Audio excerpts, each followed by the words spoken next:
Hey guys, and welcome back to the channel. In this video, I'm going to talk about the Louisville Ironman 70.3 race, what I thought was good, what I thought was bad, and just I want to share this with you guys because if you're watching this, you're either interested in running it next year, or maybe you ran it this year and you were kind of wanting to watch some videos about it. So if you agree, disagree, or have other input, please feel free to comment in the comments below and help other people out as they research this race if they want to run it next year. Now I'm going to break this down by the swim first, the bike, and the run, and I'll break down the positives and negatives for each part. So let's get started with the swim. So positive number one for the swim was swimming under the bridges. I just thought it was kind of cool to swim underneath the bridges on the Ohio River. I've been over them, hundreds of times, and I really never thought I would swim in the Ohio River, especially in that location. So it was pretty cool swimming down there, and it was a really good place for people to watch as you went into transition from the swim at Waterfront Park. So super great area for friends and family to watch as the swim exit. The second positive about the swim was the fact that it was a relatively just a straight shot swim. You started at the canal and you swam basically straight down that canal out into the main river and followed along the Kentucky side of the riverbank until you hit the very last buoy, which was the red buoy with a left-hand turn. And what that makes it a lot easier for, especially like for the beginners and when the crowd gets really large, is around those turns, like at the Memphis Ironman that I did, a lot of times people bunch up, they'll kind of converge on those turn buoys, which causes you all to get bunched up, you get smacked in the face, all that craziness whenever you have to go through a turn. And finally, the third positive on the swim was just the amount of safeties in the kayaks and paddle boards out there. There was tons of help for the swim portion, made me feel extremely safe. I actually, because of some health issues that I've had recently, had a cramp in one of my legs during the swim, and I knew that help was really close by. Fortunately, I was able to keep swimming and that cramp went away, but it was really nice having all those safety personnel out there to keep us safe, because everybody that does this knows that the swim is the most dangerous part because you can easily drown, especially in a swim like this where you did not have a wetsuit. All right, so that wraps up the positive. So let's get to the more negative aspects or places where I think they could improve.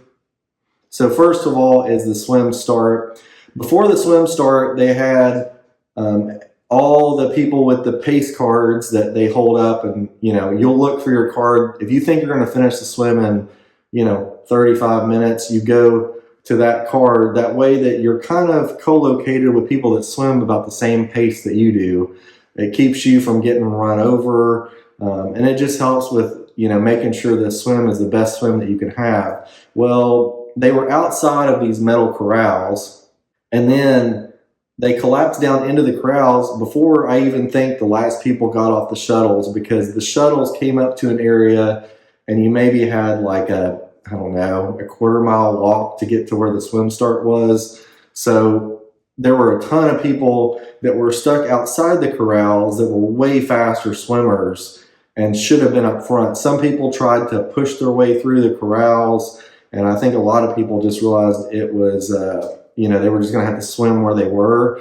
And so it resulted in a lot of cluster and stuff during the swim. So people were on my feet that were way better swimmers than I am. And it's, in my opinion, is a little bit dangerous because it gets really crowded. A lot of people have swimming anxiety and that kind of stuff. So next time they probably need to wait, maybe until like 10 minutes before the swim to collapse down into the corrals. That way it allows people time to get with their, same pace group for the swim.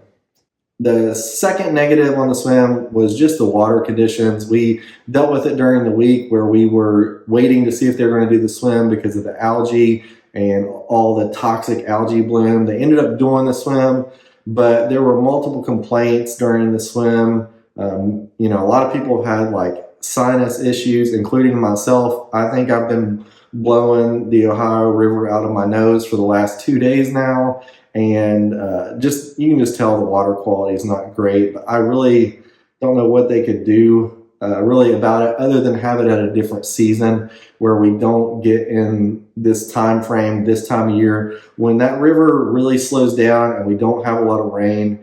It just like is basically like a lake there, and it causes it to be a great environment for the algae to grow, and it's just not the best water quality. And kind of further on the water quality, a lot of people complained of a diesel smell on the water. I didn't necessarily experience that, but there were quite a few people who did. So I don't know if it was maybe from like a boat that was, or a barge that was in the area, but some people were complaining about the smell of diesel fluid on the water. All right, so the third negative on the swim was just the fact that, like I said before, there's basically no current this time of year because the water levels are so low. They're not really pulling a bunch through the dam. And for people that aren't from here, there's a dam like basically right past the bridges. On the left-hand side is the lock and dam where the barge goes through. On the right-hand side, you have the dam that's above the falls of the Ohio where the fossil beds are, but they're basically not pulling a lot of water through there. So what it means is it's basically like a lake. I think a lot of people were expecting faster swims because of, you know, being a river swim, and there was just no current during the swim. So that was a little bit of a disappointment for a lot of people. And finally, the last negative for the swim is if you're not a strong swimmer, if this race continues to be in August, you can just guarantee that if you're trying to compete for slots or whatever, it's not going to be a wetsuit legal swim. The water temp was around 82.2 degrees, and that's about normal for this time of year. And you know, a lot of people will avoid these races during the hot season because, number one, racing in the heat sucks, and then number two, it's not wetsuit legal. So you know, that's just a factor if you're choosing this race in the future. All right, so you can tell my sinuses are still a little messed up, I'm still sniffy. But that leads me to the bike portion of the event. So as far as the pros go for the bike portion, good things. Man, first one is we really looked out on the weather during the bike. It was basically cloud cover the entire time that I was on the bike, which made it a lot more enjoyable. If the sun would have been out, it could have been way hotter, which would have made it way more difficult. And we just really lucked out on the weather. If you're planning on doing this race in the future, man, it could get hot out on that course if the sun was out, and it was like it was about 2 weeks ago, where it was brutally hot. We really lucked out with the weather. Positive number two is just the scenery on the bike course. It is a nice bike course. I felt like it was, you know, had some good rolling hills. It wasn't anything too crazy as far as the hills go, but between the hills and the scenery, it was a beautiful ride. I don't really have any complaints about that. The third pro on the bike was just the aid stations. The aid stations were extremely well staffed. They were extremely organized. I really enjoyed the Mortal Hydration. I've never had it before this event, and I thought it was delicious, and I felt like it really helped with my cramping, and just really enjoyed it. So after this event, I'm going to buy some for myself because I really like the Mortal Hydration. But the aid stations were great. And finally, the fourth thing on the bike that I would say is a positive is just there were a lot of areas on the bike course going out into Oldham County where people could stop and spectate. I had some of my own spectators out there that were able to follow us around using the IRONMAN tracker and be able to get in good spots to cheer you on. And there were a lot of people on the side of the road as we went out and came back. So it was just a great event for that, to have people. And I do feel like it was quite a bit better than the Memphis one that I ran as far as having spots for people to go and watch the bike course. So that wraps up all the positives for the bike. So that leads me to the negatives. So the first negative on the bike is going to kind of be a little bit about the transition. So when you come out of the swim, you run up a concrete ramp There weren't carpets the whole way. Several people had complained about that. Didn't really bother me, but I don't know, maybe it's because I grew up walking barefoot in the creek and have tougher feet. But that was one part. But then also, once you picked up your bike and were coming out of transition, there was quite a distance between the bike transition area to getting to the mountain line. It was quite a bit longer than a lot of people really liked, and that was an unfortunate thing for the race. The second con to the bike course is, I'm not sure if it was just a matter of people that were inexperienced, or I didn't really feel like there were a ton of bumps. There were some potholes along the course, even one which I encountered, but there were a lot of water bottles and things that had been dropped along the course. And I don't know if that necessarily needs to, be more of a training requirement for people that do these events, but there were a bunch of water bottles. I even saw a bike computer on one part of it. So it's just like, I think people need to be more careful and not drop stuff, because that is hazardous. If you hit that on your bike, you can wreck. Now, as far as the potholes go, there weren't a ton, but I actually hit one during my own race where there was a chunk of the road that was out, and I'm thankful that I didn't pop a tire or wreck my bike, but I actually did lose one of my water bottles, so that was my bad. It was completely in the water bottle holder. It just popped out when I hit that big hole. But yeah, there was a lot of stuff on the course from the riders. The final negative thing about the bike course was, once we got into Oldham County, there were quite a few vehicles on the course, and I think they did the best they could with keeping vehicles off the course, but it's kind of destined to happen when you have something like this. I will tell you right now, if you're not from here locally, a lot of people in Oldham County hate the Ironman events. Back when they used to do the full, they would complain about them shutting down roads and all the traffic on the roads. So I think with the half distance, the 70.3 distance, I don't think you get those complaints as much. But, I saw a ton of complaints online about people complaining about Ironman coming back to Louisville and riding through Oldham County. And I actually almost wrecked because of a car. But thankfully, I hadn't only trained on my trainer back here. I did train on the road some. So if you are training for one of these events, make sure that you train out on the road too, because it's not just about your endurance on a trainer. It's also about your ability to drive your bike, brake, avoid hazards, be able to go with other riders, especially going up and down those hills.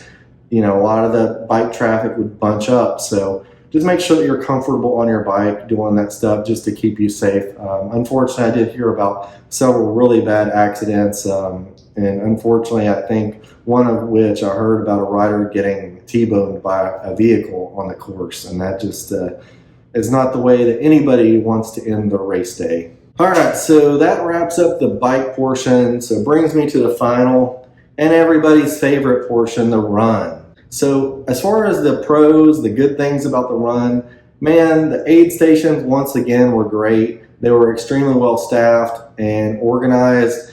There were, a ton of them. Basically about every mile you had an aid station.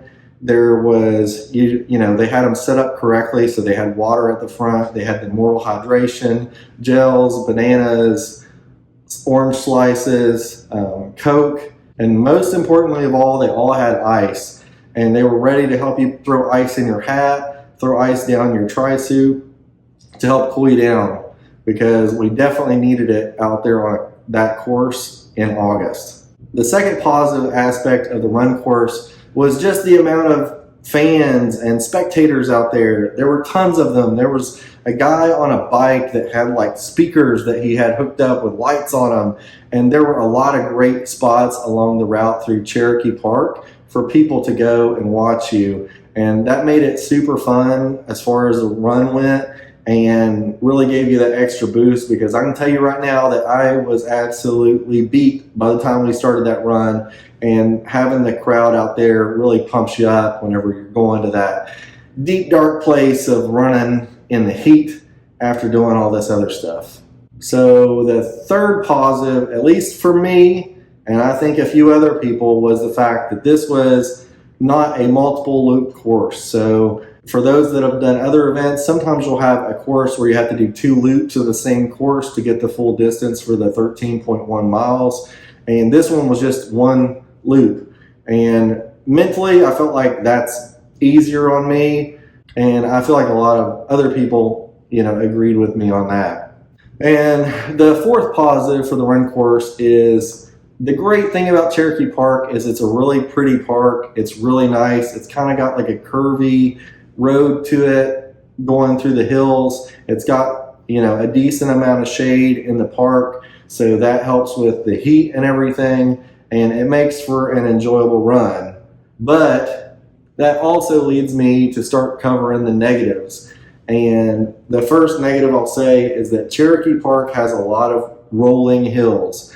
Now, when I say rolling, that means different things to different people, but it's got some up and down to it, and you basically are going up for the first 6 miles, and then you're coming back down, and it was a difficult run. I'm not going to lie, I've ran it before for the Urban Bourbon, and I kind of knew what was coming. So it's a difficult course, especially after navigating the hills and stuff on the bike, and then doing that again on the run. And I'll just say one other negative thing about the run, and that is just that this is an August race. And I think most people know, like I said before about the swim, is it's going to be hot. It's August, and it sucks. Like, it's August. It don't get much hotter than August. And it's just, it was a hot course. I mean, once you got out of the park, and there was one point where we ran on some new asphalt that was really black, and I just felt like I was in an air fryer at the time, and it was just super humid and super hot. At one point it kind of started to drizzle, and I thought we were going to luck out and get a little bit of rain, and it kind of went away. But it's just, if you're running this race, you need to expect to be in the heat. I don't know how much you need to train in the heat, but you need to be ready for a hot race, because like I said before, I felt like we really lucked out with the weather, but it could have been way hotter if the sun had been out all day. Yeah, it's hot. All right, so overall, I just want to say it was extremely nice to see Ironman come back to Louisville, and I hope it's not the last time that they come to the great city of Louisville. And it's a great finish line, man. I heard so many people talk about the old Ironman finish line at 4th Street Live, and I felt like they showed out for this race. It's a super cool place to be, cheering people on, seeing people cross that finish line, seeing people crush goals that they've had, especially as people have done it for the first time. You can see the emotion in their eyes whenever they cross that finish line. All those people are there, music's blaring, and it's just a big party atmosphere, and it is so much fun. But I will say that if I were to give my personal advice, if you were thinking about this being your first Ironman 70.3, I would probably advise against it. And the only reason why I say that is because this is a challenging course, and it's a challenging time of year to run. I feel like all of our bodies are physiologically a little bit different. Some of us adapt to heat better than others. I'm not one of those, and I'll tell you right now that the heat and the hills, the humidity are all a huge challenge for this course, as long as they keep it in August.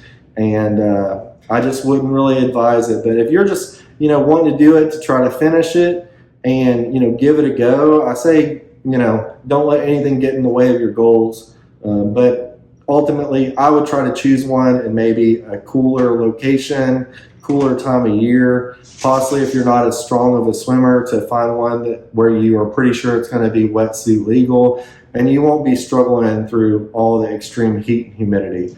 But as always, guys, I appreciate you guys watching this video. If you have any questions or comments, please comment below, and I appreciate you guys watching. Hey guys, thanks for watching, and if you're interested, check out one of these 2 videos here. The first one is the first ever triathlon I ever ran, and that was the Ironman 70.3 in Memphis, Tennessee.